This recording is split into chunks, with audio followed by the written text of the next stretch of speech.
여러분 안녕하십니까? 인생은 마치 한 권의 책과 같습니다. 누구에게나 시작이 있고 끝이 있지요. 하지만 그 책의 내용은 우리 각자가 어떻게 살아가느냐에 따라 완전히 달라집니다. 어떤 분들은 90세가 되어서도 눈을 반짝이며 참 잘 살았다고 말씀하시지만 또 어떤 분들은 그때 그렇게 하지 말걸. 왜 그때 용기를 내지 못했을까 하며 후회 속에서 살아가십니다. 오늘 우리는 함께 이야기를 나눠보려 합니다. 어떻게 살아야 90세가 되어도, 아니 100세가 되어도 나는 후회 없이 살았다고 당당하게 말할 수 있을까요? 서울의 한 요양원에서 만난 김영수 할아버지는 올해 92세이십니다. 그분은 제게 이렇게 말씀하셨습니다. 젊은이, 나는 지금도 매일 아침 눈을 뜨면 감사합니다. 후회는 없어요. 실수도 많았고 실패도 했지만 그 모든 순간을 최선을 다해 살았으니까요. 이 말씀이 제 가슴 깊이 와닿았습니다. 과연 무엇이 그분을 그렇게 당당하게 만들었을까요? 오늘 우리는 한국의 90세 이상 어르신들과의 인터뷰, 그리고 심리학자들의 연구를 바탕으로 후회 없는 삶을 사는 법에 대해 깊이 탐구해 보겠습니다. 만약 오늘 이야기가 여러분께 도움이 되신다면 구독과 좋아요 부탁드립니다. 여러분의 관심이 더 많은 분들께 지혜를 전하는 힘이 됩니다. 그럼 이제 시작해 볼까요? 관계, 사람과의 인연을 소중히 하라. 첫 번째, 가족에게 사랑을 표현하세요. 여러분, 혹시 부모님이나 배우자, 자녀에게 사랑한다는 말을 언제 마지막으로 하셨나요?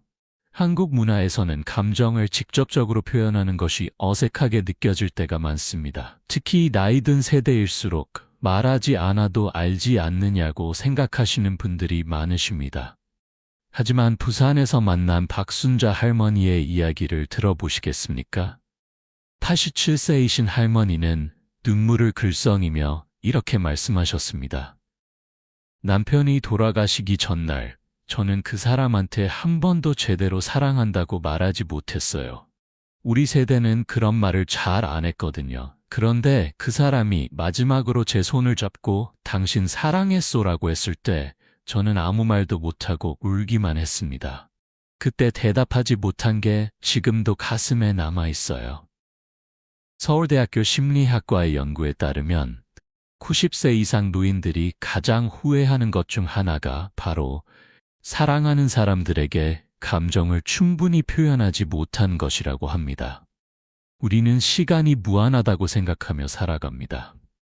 다음에 말하지 뭐, 나중에 시간 날 때 해야지 하면서 미루고 미루다가 어느새 그 사람은 우리 곁을 떠나 있습니다. 사랑의 표현은 거창할 필요가 없습니다. 아침에 일어나서 잘 잤어요? 라고 따뜻하게 물어보는 것, 함께 식사하면서 고마워요 라고 말하는 것, 잠들기 전에 손을 잡아주는 것, 이 모든 작은 행동들이 사랑의 표현입니다.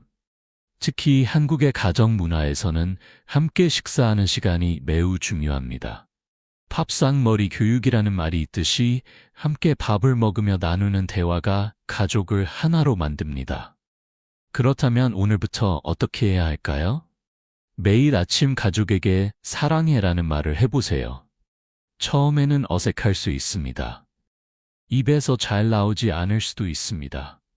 하지만 계속하다 보면 자연스러워지고 그 말 한마디가 가족의 하루를 얼마나 밝게 만드는지 느끼게 될 것입니다. 대구에서 만난 이철수 할아버지는 매일 아침 아내에게 오늘도 고맙소라고 말씀하신다고 합니다. 60년을 함께 산 부부지만 여전히 그 말을 잊지 않으십니다. 할아버지는 이렇게 말씀하셨습니다. 젊었을 때는 이런 말이 쑥스러웠어요. 하지만 친구가 갑자기 세상을 떠나는 것을 보고 깨달았죠. 내일은 없을 수도 있다는 것을요. 그때부터 매일 감사하다고 말하기 시작했습니다. 여러분, 가족은 우리가 세상에서 가장 가까이 있는 사람들이지만 동시에 가장 소홀히 대하기 쉬운 사람들이기도 합니다. 항상 곁에 있으니까, 나중에 해도 되니까 하며 미루지 마세요. 오늘 당장 가족에게 전화를 걸어 사랑한다, 고맙다고 말해보시는 것은 어떨까요? 두 번째, 용서하고 화해하세요, 여러분. 혹시 지금 사이가 안 좋은 가족이나 친구가 있으신가요? 오래전 다툼 때문에 연락을 끊고 지낸 지 몇 년이 되었나요? 시간이 지날수록 먼저 연락하기가 더 어려워지고 자존심 때문에 한 발짝도 다가가지 못하는 경우가 많습니다. 광주에서 만난 최명희 할머니는 89세이십니다. 할머니는 20년 전 작은 오해로 딸과 다투었고 그 이후로 한 번도 제대로 된 대화를 나누지 못했다고 합니다. 처음에는 제가 옳다고 생각했어요. 딸이 먼저 사과해야 한다고 생각했지요.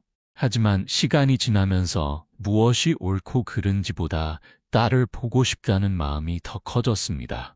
그런데 20년이라는 시간은 너무 길었어요.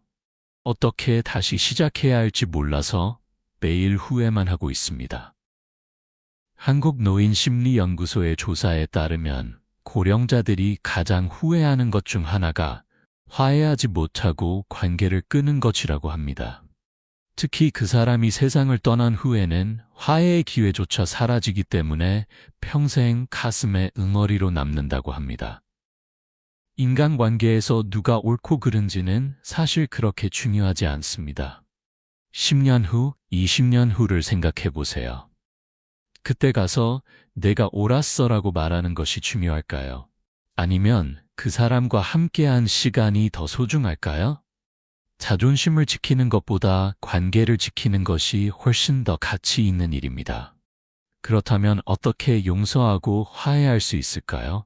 첫째, 완벽한 사과나 화해를 기대하지 마세요. 미안하다는 말 한마디, 혹은 그냥 안부 전화 한 통으로도 충분합니다. 둘째, 과거의 잘못을 계속 들추지 마세요. 이미 지나간 일입니다. 중요한 것은 지금부터 어떻게 관계를 회복할 것인가입니다. 전주에서 만난 김동욱 할아버지는 형제와 10년간 연락을 끊고 지냈습니다. 재산 문제로 다투었기 때문입니다. 하지만 할아버지가 병원에 입원했을 때 형이 달려와서 병상을 지켜주었습니다. 아무 말 없이 그저 곁에 있어 주었지요. 할아버지는 말씀하셨습니다. 그때 깨달았어요. 돈이 뭐 그리 중요한가? 형제가 더 소중한 거지. 그날 우리는 서로 아무 말 없이 손을 잡았습니다. 그걸로 충분했어요. 특히 한국 문화에서는 가족과 친척 관계가 매우 중요합니다. 명절에 모이는 것, 제사를 함께 지내는 것, 경조사를 함께 하는 것, 이 모든 것들이 우리의 뿌리이자 정체성입니다. 작은 다툼 때문에 이런 소중한 인연을 놓치지 마세요. 여러분, 지금 생각나는 사람이 있나요? 연락하고 싶지만 망설여지는 사람이 있나요? 오늘이 바로 그날입니다. 더 이상 미루지 마세요. 먼저 손을 내미는 것은 약한 것이 아니라 용기 있는 것입니다. 10년 후, 20년 후 후회하지 않으려면 지금 당장 전화를 걸어보시는 것은 어떨까요? 세 번째, 새로운 친구를 사귀세요. 여러분, 나이가 들수록 새로운 사람을 만나는 것이 줄어듭니다. 은퇴하고 나면 직장 동료들과의 관계도 끊기고 체력이 약해지면서 외출도 줄어들며 결국 집에만 있게 되는 경우가 많습니다. 하지만 이것은 매우 위험한 신호입니다. 서울의 한 노인 복지센터에서 진행한 연구에 따르면 사회적 관계가 활발한 노인들은 그렇지 않은 노인들에 비해 치매 발병률이 절반으로 줄어들고 우울증 비율도 70% 낮다고 합니다. 다시 말해 친구를 사귀고 사람들과 교류하는 것 자체가 건강을 지키는 가장 좋은 방법입니다. 인천에서 만난 정미경 할머니는 75세에 새로운 취미를 시작하셨습니다. 바로 수채화입니다. 지역 문화센터에서 진행하는 수채화 교실에 등록하셨고 그곳에서 비슷한 나이의 친구들을 만나셨습니다. 처음에는 그림을 잘 그리고 싶어서 시작했어요. 하지만 더 큰 선물은 친구들이었습니다. 매주 수요일이 기다려져요. 친구들과 만나서 그림도 그리고 수다도 떨고 그 시간이 제 인생의 활력소가 되었습니다. 한국에는 다양한 노인 활동 프로그램이 있습니다. 경로당, 복지관, 문화센터, 등산 모임, 자원봉사단체 등 얼마든지 새로운 사람을 만날 기회가 있습니다. 중요한 것은 용기를 내는 것입니다.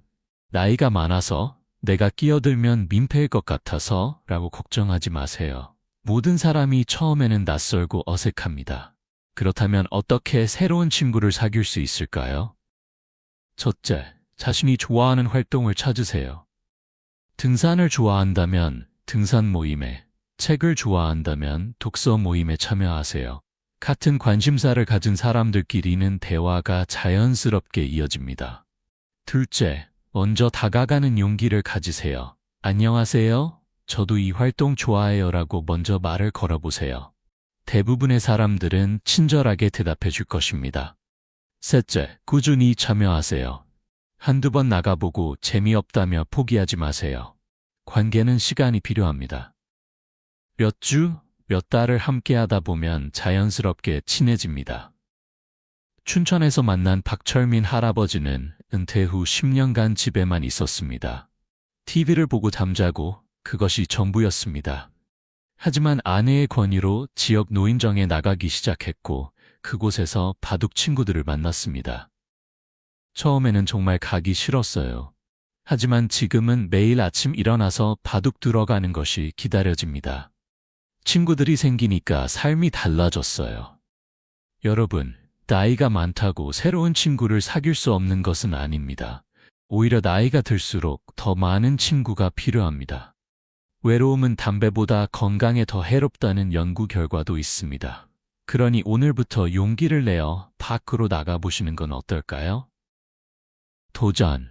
늦었다고 생각할 때가 가장 빠른 때.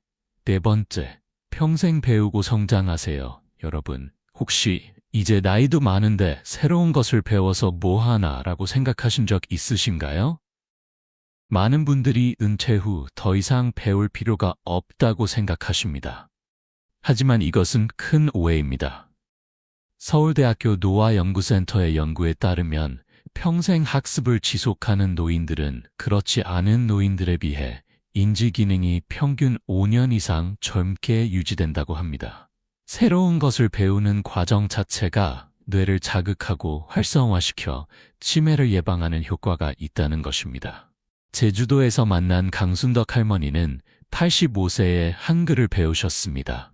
어릴 때 가난해서 학교에 가지 못하셨고 평생 문맹으로 살아오셨습니다. 하지만 손주가 보낸 편지를 읽고 싶다는 마음에 동네 복지관의 한글 교실에 등록하셨습니다. 처음에는 정말 어려웠어요. 손도 떨리고 눈도 잘 안 보이는데 글자를 외우려니 머리가 터질 것 같았습니다. 하지만 선생님과 친구들의 도움으로 1년 만에 손주의 편지를 읽을 수 있게 되었어요. 그날 얼마나 울었는지 몰라요. 85년을 살면서 그렇게 행복한 적이 없었습니다. 배움에는 나이가 없습니다. 60세에 영어를 배우는 것도, 70세에 컴퓨터를 배우는 것도, 80세에 악기를 배우는 것도 모두 가능합니다. 중요한 것은 하고 싶다는 마음과 시작하는 용기입니다. 그렇다면 무엇을 배워야 할까요? 첫째, 자신이 평생 하고 싶었던 것을 배우세요. 젊었을 때 시간이 없어서, 돈이 없어서, 여건이 안 돼서 못했던 것들을 지금 시작하세요. 그림, 음악, 춤, 외국어, 무엇이든 좋습니다. 둘째, 현대 기술을 배우세요. 스마트폰 사용법, 인터넷 검색, 유튜브 보기, 카카오톡 사용법 등 디지털 기술을 배우면 삶이 훨씬 편리해집니다. 특히 자녀, 손주들과 영상통화를 할 수 있게 되면 가족과의 관계도 더욱 가까워집니다. 셋째, 실용적인 것을 배우세요. 요리, 정리정돈, 건강관리 등 일상생활에 도움이 되는 것들을 배우면 독립적인 생활을 더 오래 유지할 수 있습니다. 대전에서 만난 이영호 할아버지는 78세에 유튜브 채널을 시작하셨습니다. 손주가 도와주어서 스마트폰으로 영상을 찍고 편집하는 법을 배우셨고 지금은 한국 전통 목공예를 소개하는 채널을 운영하고 계십니다. 구독자가 5만 명이 넘는다고 합니다. 젊은 사람들은 할아버지가 대단하시다고 하는데 저는 그저 제가 좋아하는 것을 하고 있을 뿐입니다. 새로운 것을 배우니까 머리도 맑아지고 삶이 즐거워요. 90세까지 유튜브 할 겁니다. 여러분, 배움은 나이와 상관없습니다. 오히려 나이가 들수록 시간적 여유가 생기기 때문에 더 깊이 있게 배울 수 있습니다. 늦었다고 생각하지 마세요. 시작하는 순간이 바로 가장 빠른 때입니다. 오늘부터 무엇인가 새로운 것을 배워보시는 것은 어떨까요? 5번째, 꿈을 포기하지 마세요.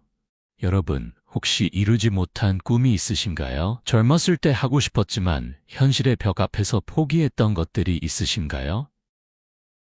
많은 분들이 나이가 들으면 이제는 너무 늦었어. 이 나이에 무슨 꿈이야 라고 말씀하십니다. 하지만 정말 그럴까요? 울산에서 만난 김말자 할머니는 82세에 첫 시집을 출판하셨습니다.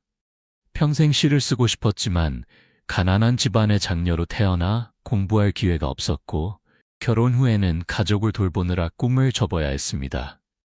하지만 80세가 되어서야 복지관의 문학교실에 다니기 시작했고 2년 만에 시집을 출판하게 되었습니다. 제 인생에서 가장 행복한 순간이 언제였냐고요? 바로 제 시집을 처음 손에 쥐었을 때입니다.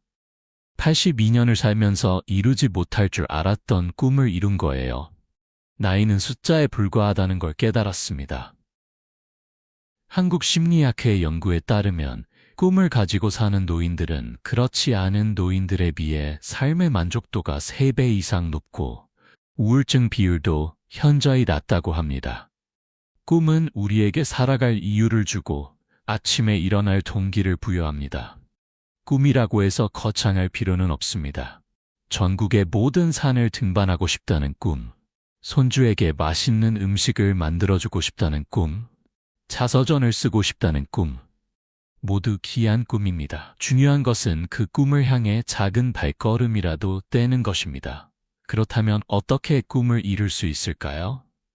첫째, 꿈을 구체적으로 정하세요.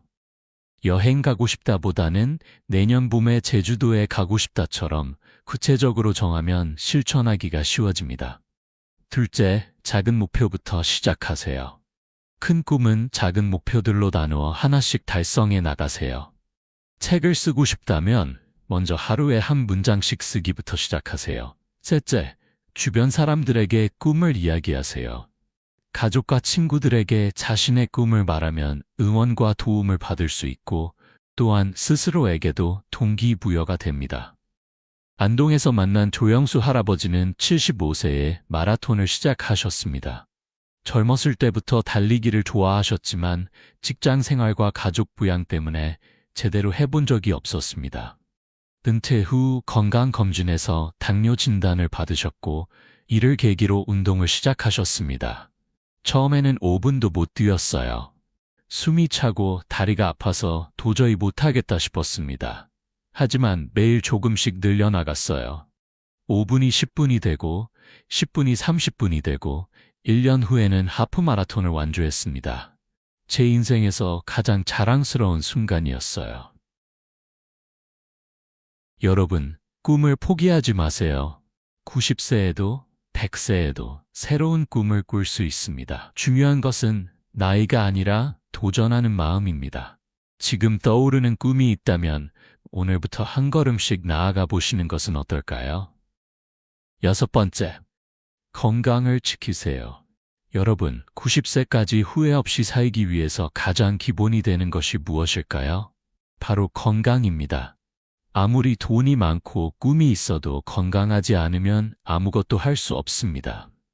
부산의 한 병원에서 진행한 장기 연구에 따르면 90세 이상까지 건강하게 사는 사람들의 공통점은 다음과 같습니다.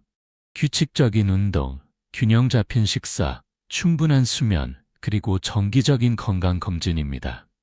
특별한 비결이 있는 것이 아니라 기본을 꾸준히 지키는 것이 비결입니다. 원주에서 만난 최순희 할머니는 올해 94세이십니다. 지금도 매일 아침 30분씩 걷기 운동을 하시고 텃밭에서 채소를 가꾸십니다. 건강의 비결이 뭐냐고요? 특별한 건 없어요.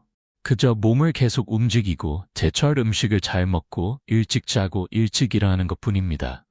80년 넘게 이렇게 살았더니 지금도 약 하나 안 먹고 살아요. 건강을 지키는 것은 어렵지 않습니다. 첫째, 매일 30분 이상 걸으세요. 걷기는 가장 좋은 운동입니다.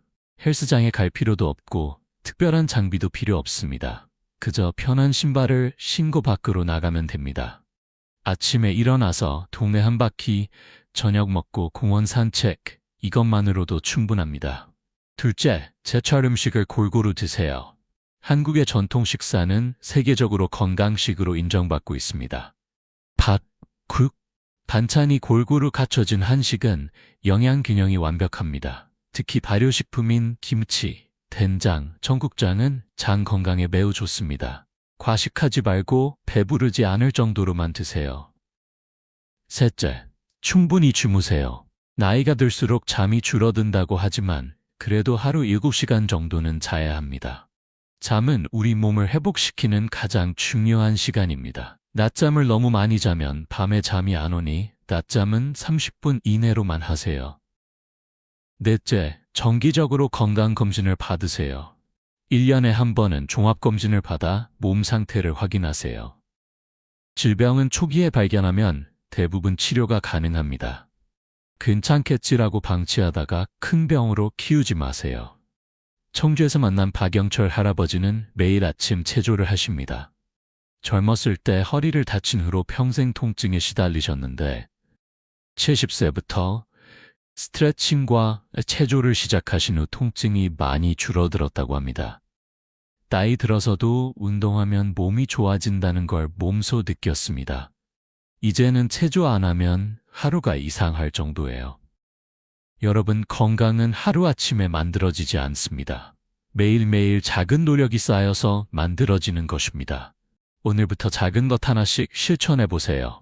아침에 10분 더 일찍 일어나서 걷기, 저녁에 과식하지 않기, 밤 11시 전에 잠자리에 들기, 이런 작은 습관들이 모여 건강한 90세를 만들어줄 것입니다. 마음, 긍정적인 태도로 살아가라. 7번째, 감사하는 마음을 가지세요. 여러분, 아침에 눈을 떴을 때 어떤 생각이 드시나요? 오늘도 살아있어서 감사하다고 생각하시나요? 아니면 오늘도 힘든 하루가 시작되는구나 라고 생각하시나요? 같은 하루라도 어떤 마음으로 시작하느냐에 따라 완전히 다른 하루가 됩니다.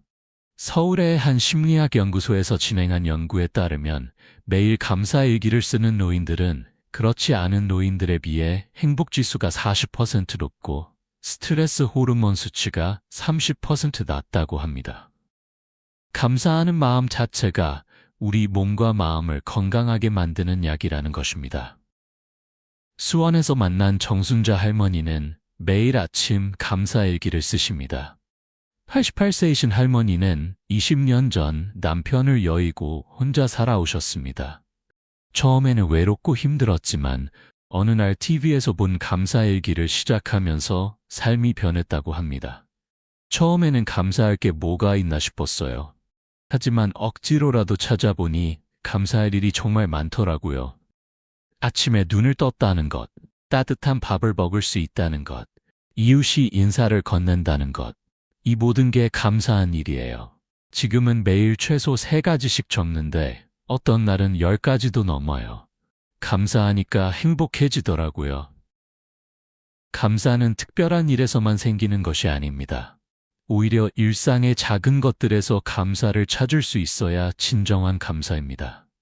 아침에 따뜻한 물로 세수할 수 있는 것, 맛있는 김치를 먹을 수 있는 것, 산책하며 꽃을 볼 수 있는 것, 모두 감사한 일입니다. 그렇다면 어떻게 감사하는 마음을 키울 수 있을까요? 첫째, 매일 감사일기를 쓰세요. 자기 전에 오늘 하루 감사했던 일 3가지를 적어보세요. 처음에는 어려울 수 있지만 계속하다 보면 감사할 일을 찾는 눈이 생깁니다. 둘째, 감사를 표현하세요. 마음속으로만 감사하지 말고 말과 행동으로 표현하세요. 가족에게 고맙다, 이웃에게 감사합니다 라고 말해보세요. 감사를 표현하면 상대방도 기쁘고 나도 더 행복해집니다. 셋째, 비교하지 마세요. 다른 사람과 비교하면 불만이 생기고 감사가 사라집니다. 저 사람은 저렇게 잘 사는데 나는 왜? 라고 생각하지 말고 나는 이만큼 가진 것만으로도 충분해 라고 생각하세요. 포항에서 만난 김영숙 할머니는 다리가 불편해서 지팡이를 짚고 다니십니다. 하지만 할머니는 항상 웃으시며 내가 걸을 수 있다는 것만으로도 감사해요. 누워만 있는 분들도 많잖아요. 라고 말씀하십니다. 불편함 속에서도 감사를 찾으시는 할머니의 모습에서 진정한 지혜를 배웁니다. 여러분, 감사는 선택입니다. 같은 상황이라도 감사하게 볼 수도 있고 불평하게 볼 수도 있습니다. 90세까지 후회 없이 살고 싶다면 매일 감사하는 마음으로 사세요. 오늘 밤 잠들기 전에 오늘 하루 감사했던 일 3가지를 생각해 보시는 것은 어떨까요? 8번째, 과거에 매이지 마세요. 여러분, 혹시 과거의 실수나 후회 때문에 힘들어하고 계신가요? 그때 그렇게 하지 말걸. 왜 그런 선택을 했을까라며 스스로를 책망하고 계신가요? 과거는 이미 지나간 일입니다. 아무리 후회해도 바꿀 수 없습니다. 고양시에서 만난 이정희 할머니는 30년 전 딸의 결혼을 반대했던 것을 평생 후회하셨습니다. 딸의 선택을 존중하지 못하고 자신의 고집만 부렸던 것이 마음에 걸려 밤마다 잠을 이루지 못하셨다고 합니다. 하지만 80세가 되어서야 깨달으셨습니다. 과거를 후회하며 현재를 낭비하고 있었다는 것을요. 이미 지나간 일을 바꿀 수는 없어요. 하지만 지금부터 딸에게 더 잘할 수는 있죠. 그래서 딸에게 솔직하게 사과했어요. 그때 엄마가 잘못했다. 미안하다고요?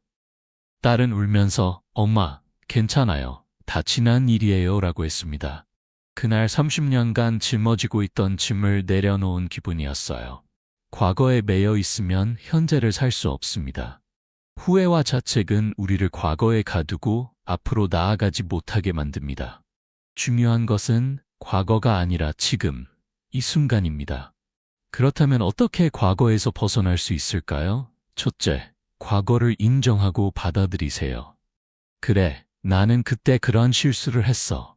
하지만 그것이 나의 전부는 아니야 라고 말해보세요. 실수는 누구나 합니다. 중요한 것은 그 실수에서 배우는 것입니다. 둘째, 자신을 용서하세요. 가장 용서하기 어려운 사람이 바로 자기 자신입니다. 하지만 자신을 용서하지 못하면 평생 고통 속에서 살게 됩니다. 그때는 내가 최선을 다했어. 지금의 나라면 다르게 했겠지만 그때의 나는 그게 최선이었어. 라고 생각하세요. 셋째, 과거에서 교훈을 얻고 앞으로 나아가세요.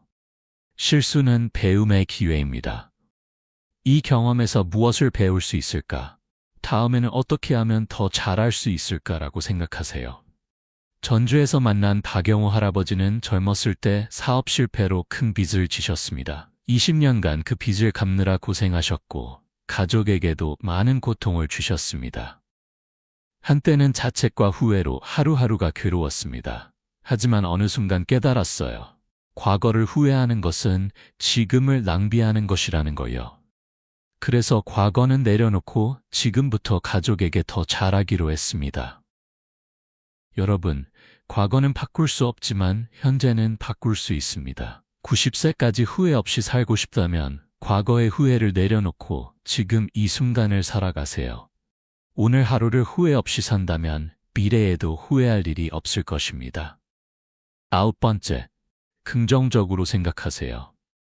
여러분, 삶을 살다 보면 힘든 일, 슬픈 일이 생기기 마련입니다. 질병, 이별, 상실, 이런 일들을 피할 수는 없습니다. 하지만 그 일을 어떻게 받아들이느냐는 우리가 선택할 수 있습니다. 창원에서 만난 최영자 할머니는 75세에 유방암 진단을 받으셨습니다. 수술과 항암 치료를 받으며 힘든 시간을 보내셨지만 할머니는 항상 긍정적으로 생각하려 노력하셨습니다. 처음에는 왜 하필 나한테 이런 일이라고 생각했어요. 하지만 곧 생각을 바꿨습니다. 이 병을 이겨낼 수 있는 기회가 왔구나. 이제 더 건강하게 살아야겠다고요.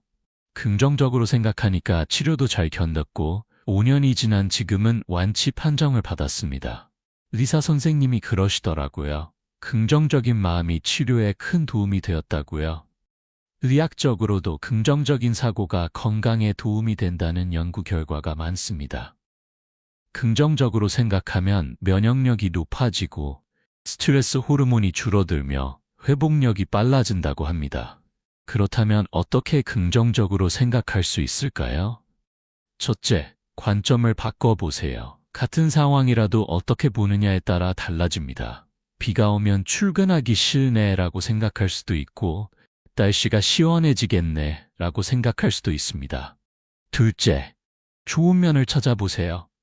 아무리 나쁜 상황에도 좋은 면은 있습니다. 이 일로 인해 내가 배운 것은 무엇일까? 이 어려움이 나를 더 강하게 만들어주지 않을까? 라고 생각해 보세요. 셋째, 긍정적인 말을 사용하세요. 말에는 힘이 있습니다. 안 돼, 힘들어, 못해 라는 말 대신 할 수 있어, 괜찮아, 잘 될 거야 라고 말해보세요. 긍정적인 말을 하다 보면 생각도 긍정적으로 바뀝니다. 천안에서 만난 김철수 할아버지는 80세의 아내를 여의셨습니다. 50년을 함께한 반려자를 잃은 슬픔은 말로 표현할 수 없었습니다. 하지만 할아버지는 슬픔에 빠져 있기보다는 아내와 함께한 아름다운 추억을 떠올리며 감사하는 마음으로 살아가기로 하셨습니다. 아내가 떠났다는 것은 슬프지만 50년이라는 긴 시간을 함께할 수 있었다는 것에 감사합니다. 아내가 남긴 사랑과 추억이 저를 지탱해주고 있어요. 슬퍼하기보다는 아내가 원했을 삶을 살려고 노력합니다. 여러분, 긍정적으로 생각한다고 해서 모든 문제가 해결되는 것은 아닙니다. 하지만 같은 문제라도 긍정적으로 받아들이면 훨씬 더 잘 해결할 수 있습니다. 90세까지 후회 없이 살고 싶다면 오늘부터 긍정적으로 생각하는 연습을 해보시는 것은 어떨까요? 나눔, 베풀며 살아가라. 10번째, 봉사하고 나누세요. 여러분, 은퇴 후 시간이 많아지면 무엇을 하시나요? 많은 분들이 TV를 보거나 집에서 시간을 보내십니다. 하지만 이것만으로는 삶의 의미를 찾기 어렵습니다. 진정한 행복은 다른 사람을 돕고 나누는 데서 옵니다. 성남시에서 만난 이순옥 할머니는 15년째 노인 급식소에서 자원봉사를 하고 계십니다. 75세이신 할머니는 매주 화요일과 목요일 아침 6시에 일어나 급식소로 가서 어르신들께 식사를 준비하고 배식하십니다. 처음에는 시간이 남아서 시작했어요. 하지만 지금은 봉사가 제 삶의 활력소가 되었습니다. 다른 분들께 밥을 드리면서 고맙습니다, 맛있어요 라는 말을 들으면 정말 보람을 느껴요. 오히려 제가 더 많이 받는 것 같아요.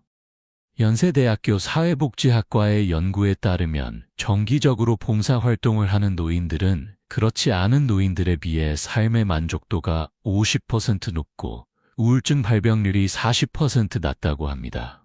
봉사는 남을 돕는 동시에 자신도 행복해지는 일입니다. 그렇다면 어떤 봉사를 할 수 있을까요? 한국에는 다양한 봉사 기회가 있습니다. 노인정에서 더 나이 드신 어르신들을 돌보는 것, 지역 아동센터에서 아이들을 돌보는 것, 환경 정화 활동에 참여하는 것, 도서관에서 책을 정리하는 것 등 능력과 관심에 따라 선택할 수 있습니다. 중요한 것은 봉사를 의무감으로 하는 것이 아니라 즐거움으로 하는 것입니다. 자신이 좋아하고 잘할 수 있는 분야에서 봉사하세요. 그래야 오래 지속할 수 있습니다. 평택에서 만난 정동철 할아버지는 은퇴 후 초등학교에서 교통안전 지도를 하고 계십니다.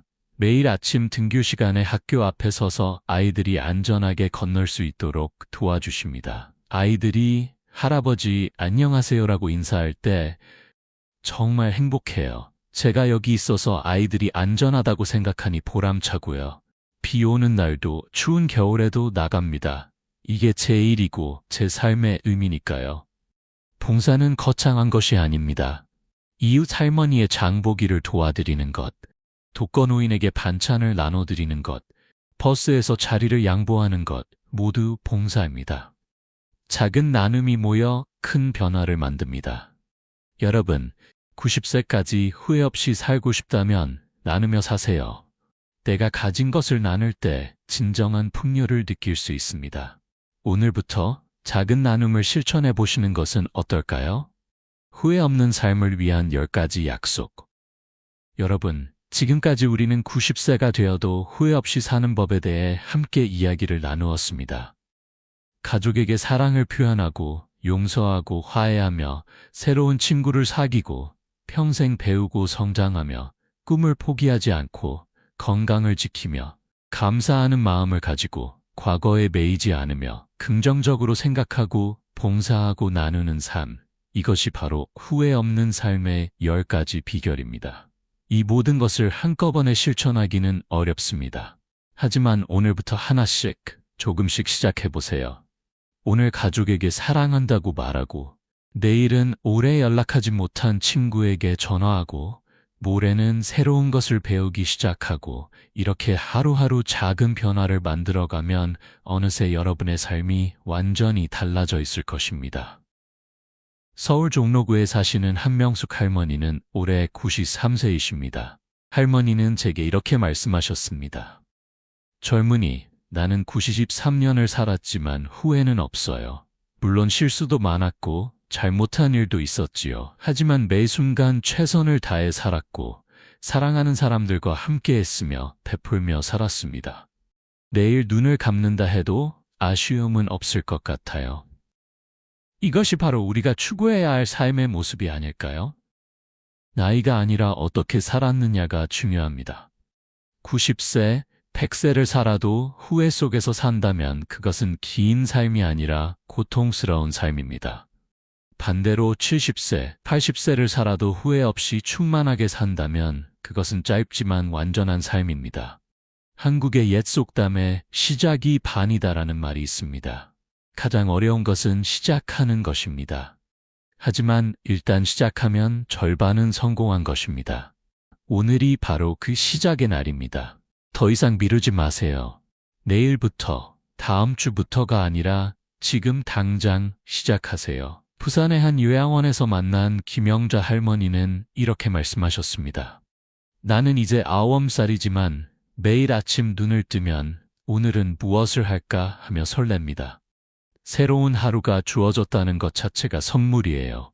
그 선물을 헛되이 보내지 않으려고 노력합니다. 여러분도 매일 아침 이렇게 생각해 보세요. 오늘 나는 무엇을 할 것인가? 오늘 누구를 사랑할 것인가? 오늘 무엇에 감사할 것인가? 오늘 어떻게 성장할 것인가? 이런 질문들이 여러분의 하루를 의미 있게 만들어줄 것입니다. 마지막으로 당부드리고 싶은 말씀이 있습니다. 인생은 한 번뿐입니다. 다시 살 수 없습니다. 그러니 후회하며 살지 마세요. 망설이지 말고 도전하세요. 미루지 말고 오늘 실천하세요. 혼자 살지 말고 함께 나누며 사세요. 90세가 되어 뒤를 돌아봤을 때 참 잘 살았다, 행복했다, 후회 없다고 말할 수 있는 삶, 그것이 우리 모두가 꿈꾸는 삶 아닐까요? 그 꿈은 결코 멀리 있지 않습니다. 바로 오늘, 지금 이 순간부터 시작됩니다. 오늘 이야기가 여러분께 작은 도움이 되었기를 바랍니다. 여러분의 관심과 응원이 더 많은 분들께 지혜를 전하는 힘이 됩니다. 구독과 좋아요 그리고 댓글로 여러분의 생각을 나눠주시면 감사하겠습니다. 그럼 여러분 모두 건강하시고 행복하시고 후회 없는 삶을 사시길 진심으로 기원합니다. 매일매일이 감사하고 즐거운 날이 되시길 바랍니다. 오늘도 좋은 하루 보내세요. 감사합니다.